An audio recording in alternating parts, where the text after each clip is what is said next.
Hello and welcome to CSR Live, and thank you for being with us here today.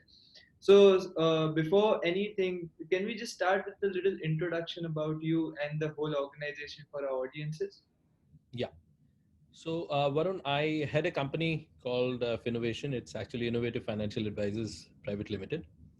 Our operational activity started from 2008, September 28th. And the foundation was laid on a basic fact that, we need to structure our organization in a certain way that we can structure the entire resource uh, mobilization to management format in the development space. So there were already a lot of players in the space, but our need to establish this institution was not laid on a competitive analysis. We basically wanted to, we identified through our, so I'll give you a small background of where we all come from.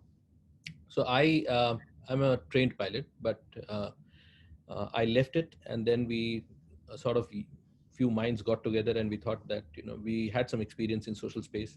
We were conceiving initiatives, and we were managing some of the initiatives at that point of time. And we thought, why don't we get into it? Because we saw a great gap in both in terms of trust as well as management of resources.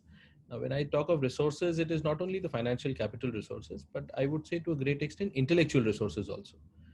And we thought of pooling that gap, narrowing that gap as much as possible, although we were very sure about the fact that the gap is huge and it will take a huge amount of time for us to do that. But we wanted to make sure that we make the first move advantage.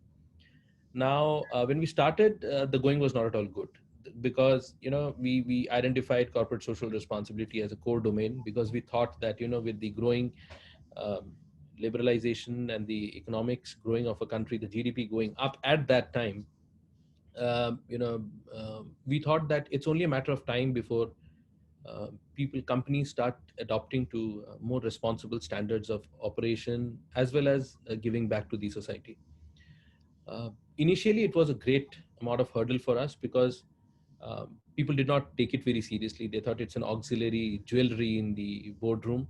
And therefore, usually these reports, the CSR reports, used to be the last few pages of auxiliary notes of any board meeting or any board note. But after a couple of years, I think somewhere around 2011, after repeated hitting with companies and discussing with them and various platforms, we got to understand that the companies are now actually adopting to corporate social responsibility standards. It's not that bad as it seems to be, and it's not actually bad even today. And then obviously the catalyst was Yeah. the mandate which came into play in Actually, 2013. yeah, I was so sorry to interrupt you because that was my next question that I was going to jump onto because you have been operating since before 2014. Yeah. So I wanted to know did the implementation or the actual strictness in the CSR law that was basically implemented in 2014 starting, did that make a major change in the functioning for your organization as well? If you ask me, Varun, sincerely, on the top line component, I think yes, it made a huge difference, because now, both in terms of implementing partners, the civil society was more aware of corporate social responsibility. One of the things that happened is, after the mandate, is the government spoke about corporate social responsibility quite openly. Now, this was not something that was not on the central agenda. This was now a central agenda. So you saw events lined up as corporate social responsibility events. You saw companies promoting their corporate social responsibility initiatives. Although I must accept that there were a lot of companies which are already doing a phenomenal amount of work, but there are a lot of companies which intended to, I would rather be positive on it, but didn't have the conviction, because there was no push on the legislature front. But now these companies were upfront, and they, because of the reporting, they had to come out with their publication of their initiatives. And this brought corporate social responsibility into the discussion forum. How much of it has made into an impact, Varun, I will only be able to make an analysis after 10 years, because some of these initiatives are so long run. And during that phase of the long run of the operations, what happens is, suppose the rider was so typical that if a company goes loss making in somewhere in mid, the project is left in the lurch. And I have had some experiences, our organization had some experiences of managing such projects where companies shut down. And with immediately, for a 10-year project or a 7-year project, if you shut down in 3 years, you won't be able to analyze the impact, although the investments for the 3 years were made. So, this became a great fallacy. And then came obviously the pandemic and, a lot of civil society organizations, and now what is happening around. So I would say the journey has been pretty good, pretty good actually. I think we have phenomenally grown at 30 to 35% every year. I think I've had the opportunity to work with some of the best minds of the industry, which makes me more confident about the fact that there are a lot of people who are taking corporate social responsibility very, very seriously, right? Yeah, And that, if in that, one line I can just tell you that why such pandemics, why such situations, and I would say if corporates actually conduct themselves in a responsible fashion, we could have avoided this pandemic, and trees would not have been cut, zoonotic diseases would not have come the way from 2010. If you see continuously, we are having one after another. Zika, Nipah, COVID is the latest one, SARS. So, this if I understand the CSR ethos as very simple. If I'm responsible, suppose for example, I always speak in the terms of a nursery kid.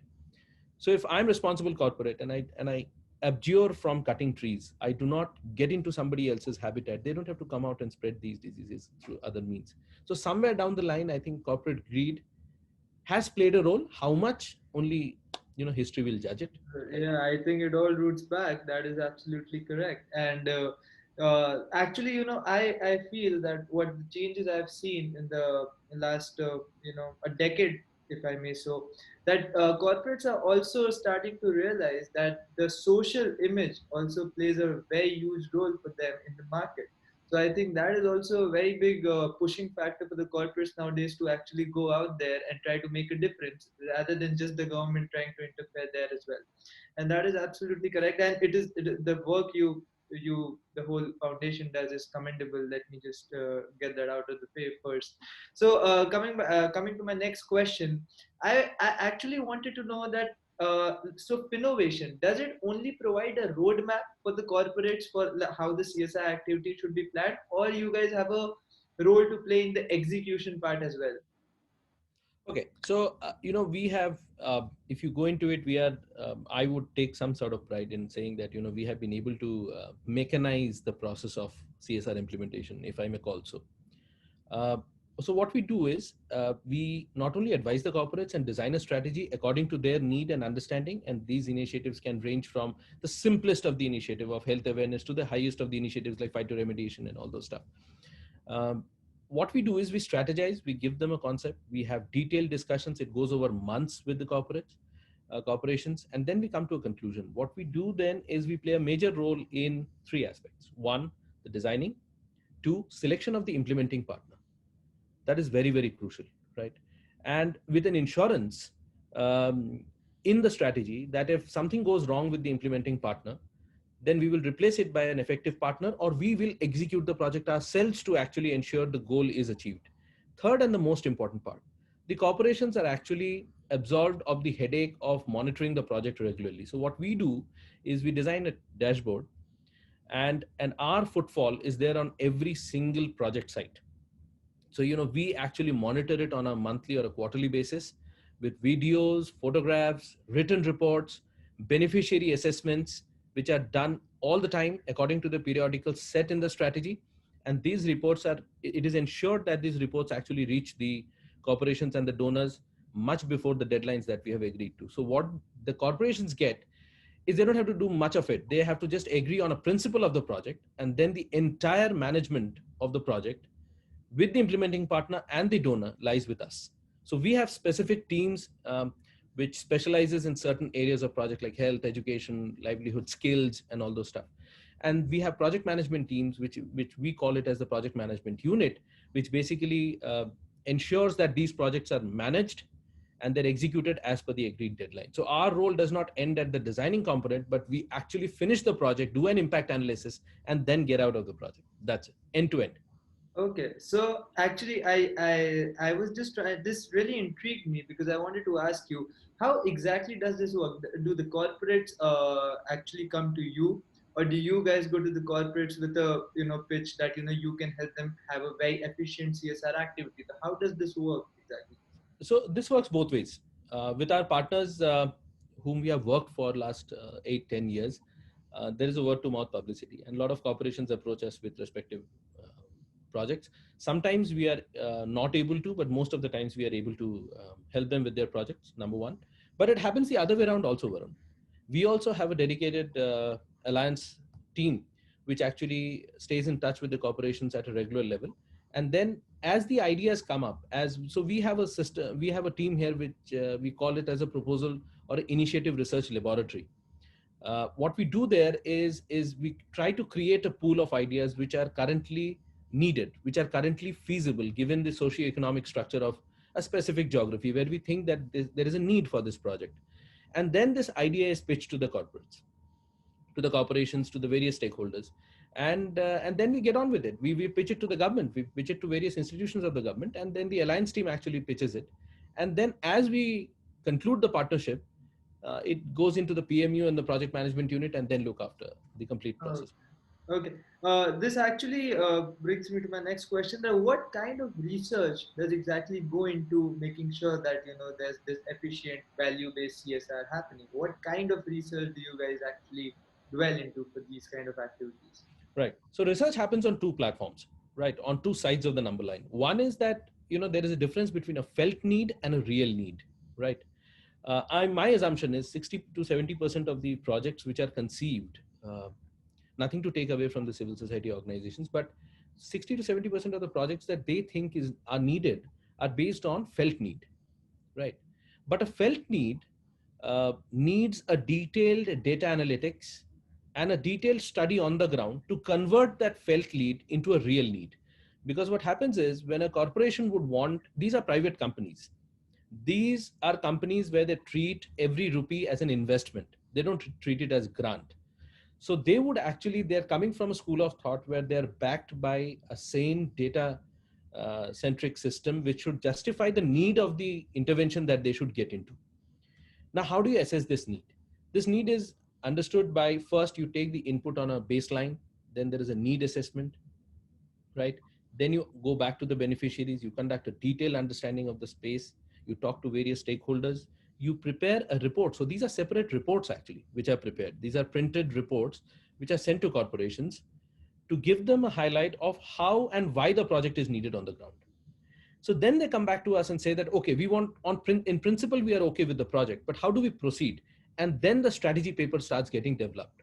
So then our senior management, senior program teams get into play. They talk to various stakeholders. We design a concept. We design as per highest optimal utilization of the budget and how it can make an impact to the Human Development Index overall. And then this report is submitted to the corporations. So once that in principle, that paper is ready, then we obviously get in touch with the implementing partners. So we have somewhere around 2,500 to I think 2,700 implementing partners across India. And when I'm saying across India, I think I'm talking about from Ladakh to Kanyakumari, and I'm talking to Run of Kutch to the Arunachal Pradesh. So we have the entire band with, and we have implementing partners with whom we then collaborate. We call them for a meeting. We sit with the donors interact, and then after multiple discussions, we come to a final conclusion, and that's how the research gets transformed into an initiative. Okay, okay, that's actually pretty interesting. So now we have been in lockdown since last, I guess, a year now, and 2020 has been kind of terrible. So, Hmm. are there actually some recent projects that are going on from your organization side, or are the old projects in continuation? Or are you guys reaching to corporates with some Corona, based initiatives or So something? I'll tell you, yeah. So as the COVID situation came in, right, I heard a lot of opinion about people, taking a back step. But I think COVID is a situation where I think social and especially social development organizations need to play on the front foot. These are the times that these institutions were built for, right? And if at these times we are not able to stand and withstand this pandemic pressure, right? Yes, of course, I agree that on an operational part there are consolidations that need to be done because the market size goes low. There are companies who are funding you, uh, are going into losses, right? But at the same time, I think we have a responsibility, and the responsibility cannot be the bottom line only. The responsibility is to ensure that we stand straight in these times and able to reach out to people. So for example, when the COVID situation came in, and I must uh, give accolades to my entire team. this, we went into a lockdown, but let me tell you, we were never locked out. So we went into a lockdown, people were working from their home, our teams were on the field. And it would surprise you that 60% of our annual revenue this year actually came in during the lockdown period. And that happened because our partners were ready. We went to our partners and said, look, this is terrible what is happening, people are losing livelihood, there is no uh, assurance of health right now, and we want to do something. You would be shocked to realize that we actually implemented projects across India during the lockdown phase. Right. So to give you some examples, I'll tell you, we work with Dhampur Sugar, Sandvik Asia, SMS Group, Admitard, and we covered everywhere. We were in Bhubaneswar, we were in Calcutta, we were in Delhi, Gurgaon, we were in Udaipur, Pune, and you can see all of that. And that's all in the digital space, whatever has happened. And I think the initial burst was of, taking material and delivering it to people, which became a problem because of the logistical issues of how do we reach out. And I think for the corporations, they saw light in Finovation, because they partnered with us, and we could take kits and material, immediate required material, ensure that some geographies do not suffer through hunger during those times till the last mile, and we could reach there. But I would not stop at it, Varun. I think the corporations have started looking beyond COVID to a certain extent. They have started realizing that yes, COVID is here for some time and we're going to deal with it. But there is another pocket, which is like non-COVID initiatives. For example, we have just started phytoremediation projects in Udaipur, Hyderabad, in Patancheru, and Pune. I think it's a completely different ball game where, trees are not, it's not a plantation project itself, but it's also to neutralize the toxicity in the soil. And I think a big mining company has partnered with us, Sandvik, which has gone ahead and implemented those projects on the ground. And now with our implementing partners, we are going ahead. At the same time, we are working on income generation, we are working on rehabilitation, we are working on skilling. And if you want my opinion, I think now is the time when the corporations and organizations like us will have to have the support of the implementing partners, because of the lack of accessibility and travel, that now we realize that the civil society organizations will have to partner with us. And if that happens, well, then we can actually look at, I may be right now too optimistic, but I can actually look at a platform where vaccine delivery can also happen through these channels. And I think COVID is a time when these are the times that we were built for. So it's not a time to step back. Absolutely. And I totally agree with you when you say that even the vaccine distribution can happen through these channels, because these are the channels that go to the roots of our country, because Right. they reach to places where we cannot even imagine to reach. So Right. absolutely, that I absolutely agree with. So what I wanted to know is that how do you actually measure or calculate the results or the benefits that are actually happening on the ground level? Is there any statistical tool that you use, or is there some survey that you conduct? How do you exactly measure or calculate the result? Okay, so see, one is that we strictly follow a result-based management matrix. It's very simple, Varun. It does not require one thing. As a company, what we do is we try to adhere to simplistic terms. Now, when why we started this company is when we worked in some other organizations, we realized they use a lot of other tools. These tools, when they reach the boardrooms or the beneficiaries, neither of the parties understand what these tools say, right? So there's an old saying that the financial industry uses terms that you and I normally don't understand if we don't have financial terms, and that is how they control the space. We thought we'll break that glass wall. We developed our own tools. We kept it very simple, and one of the things that helped us in growing is the fact that when corporations realize these reports I can understand, whether it is technology, whether it is writing, whether it is a book, I think we tend to get attracted to more simplistic forms of communication. And one of the things that we initially decided is we'll go, so there are log frame and there are ABC, a lot of things, GRIs and all that stuff. But we decided that we'll go with result based management. Why? I'll tell you two important parameters of it. One, every micro stage has an analysis component built into it, which helps us to understand whether the micro goals have been achieved, and according to the deviation in the goals, if any, then how the next step has to be organized. So by the time you reach the final stage, you would have already done an analysis of all the micro stages. And so the potential error margin is relatively less, but we don't stop at it. At the end of the project, we do an end line, which is to ensure that the outcomes that we wanted to achieve have they been achieved or not. And finally, after a time interval, we do an impact analysis. So the ultimate project is right from the strategy time to the impact analysis. Our basic fundamental understanding is that we want to derive is, has it reached and got an impact that we desired? And that impact analysis report, when we give it to the corporations, it becomes very easy for them and us and the implementing partner to understand, yes, whether we have been able to achieve that impact as we projected or forecasted for. Okay, and I think the corporate should also, feel more involved in the Yep. process if they're Yep. if they're actually able to understand the reports and the results. That's absolutely great. Actually, I just wanted to know your opinion, so because you have been in this field for so long. So, did this new ESG that has been incorporated now, and corporates are really trying to follow it, and do you think this actually made a difference, or this is something that is just there for them to improve their social image and try to improve their profits? Ultimately, it's just some big corporate move. I think right now it is not showing any great result, to be very frank, right now. But I would rather not rule it out, because you see, it takes a bit of time. Why don't we have to understand this space? And with this volatility of the socioeconomic situation right now, companies themselves are involved in a lot of right now. They themselves are in a rehabilitation mode, right? They have taken a big hit. I think most of the companies in India have taken a big hit. I think we'll have to give it at least 3 to 4 years more. Some And once we are able to see that the current pandemic situation stabilizes a bit, when investments are regular, even if less, they're regular, then I think it's only a matter of time. And this is not something that people will have a choice for too long. I think this is not something that people can opt for, to be oblivion about it for too long. I think it's only a matter of time before it becomes a must for everyone, right?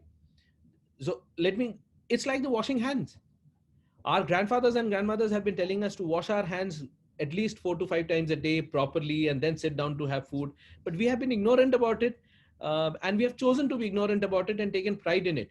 But today, you don't have that choice. This is what it saves life. For example, Lifebuoy's campaign, washing hands campaign, 5 years, 6 years, 7 years that they run it, people took it, whereas the doctors have been saying it, washing your hands resolves a lot of issues and the diseases, but we have been taking it lightly. So I think both in terms of, I'm drawing a parallel here, but even in terms of ESG, I think we'll have to give it some time. Right now, the corporations are pretty occupied with their own institutional relief and rehabilitation. They have to get their charts back. But I think, Varun, to be very optimistic, which I am, I think ESG is not a matter of choice. 2 years down the line, it's not going to be a matter of choice. And I think we all need to be optimistic here, because we all need to hope that this actually gives out the results that we actually hope for. Exactly. So, I was reading about innovation, and I was reading about the organization, and I saw you guys have your own CSI initiative that you guys work in education and health. So, are there actually any recent projects that are going on from your side? So we have a CSR arm of our company, which is called Center for CSR and Sustainability Excellence. It is called CCSE.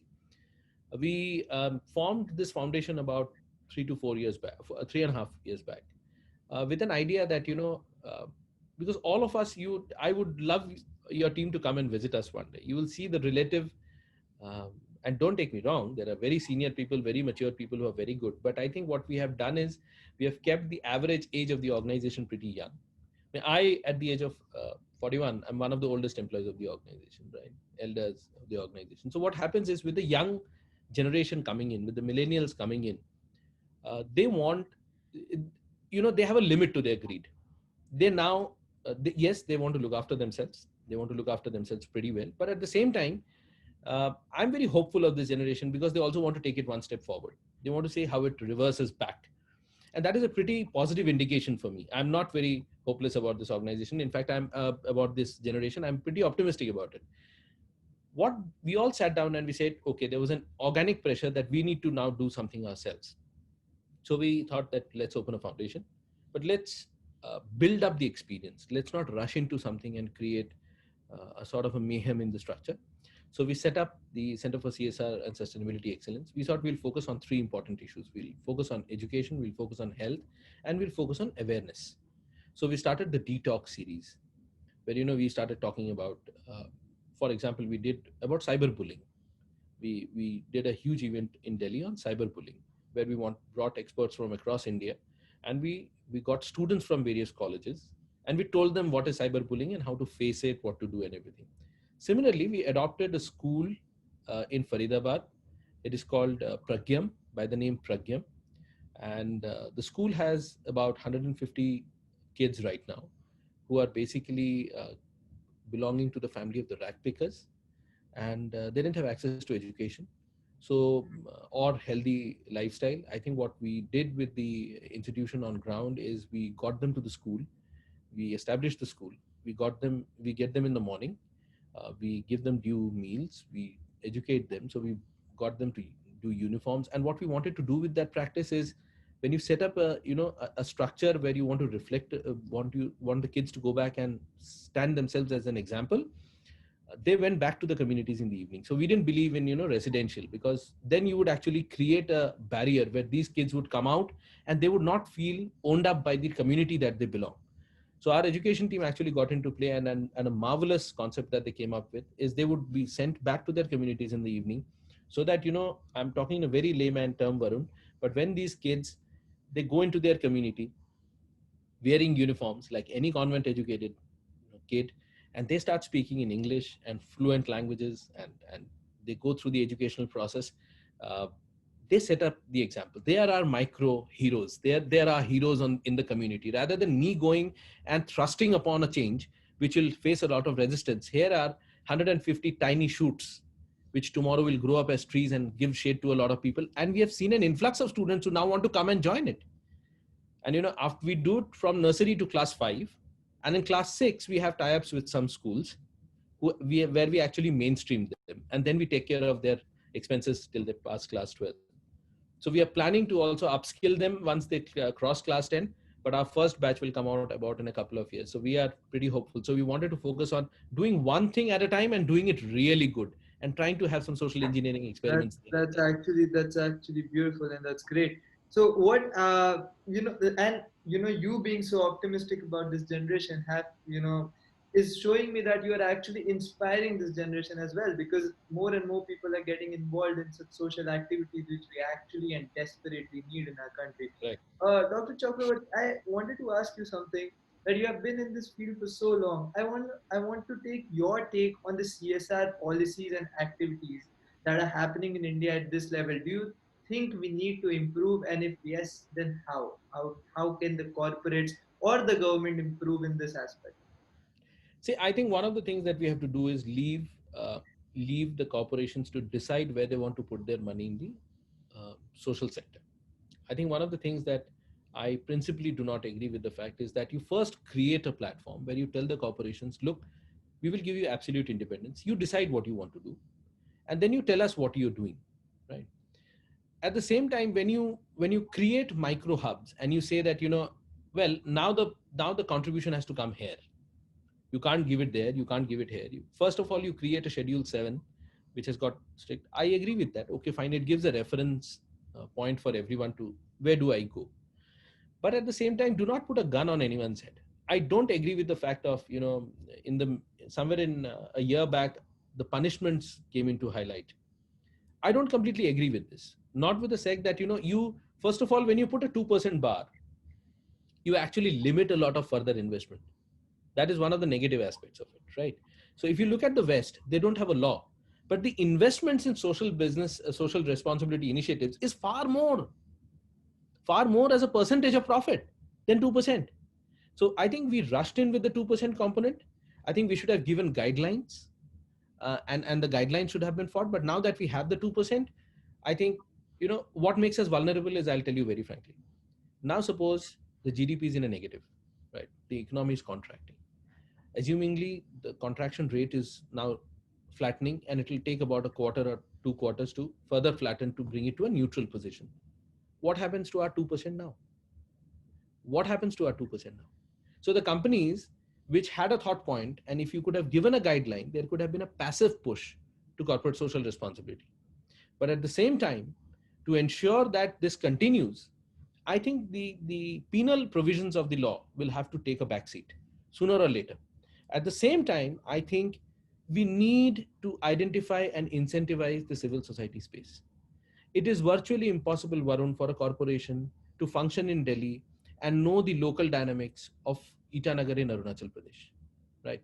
And if you want to really look at investment in communities which need it, you need a civil society movement. Take, for example, Bangladesh. The kind of civil society movement you see in a country like Bangladesh, I think they have played a major role in getting the economy up and running.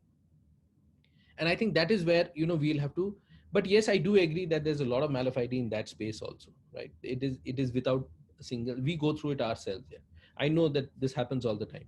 But any sector, for that matter, any sector, any space has got wrong elements in it embedded, right? It is our job to ensure that we select the right partner.